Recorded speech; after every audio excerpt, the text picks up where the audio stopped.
نبی اکرم صلی اللہ علیہ وآلہ وسلم ہر نماز کے لیے وضو کرتے، باوضو ہوتے یا بے وضو۔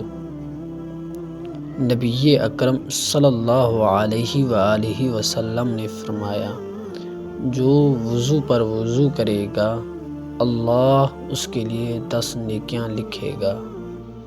نبی اکرم صلی اللہ علیہ وآلہ وسلم نے موزے کے اوپر اور نیچے دونوں جانب مسح کیا۔ رسول اللہ صلی اللہ علیہ وآلہ وسلم نے فرمایا، نماز کی کنجی وضو ہے اور اس کا تحریمہ صرف اللہ اکبر کہنا ہے۔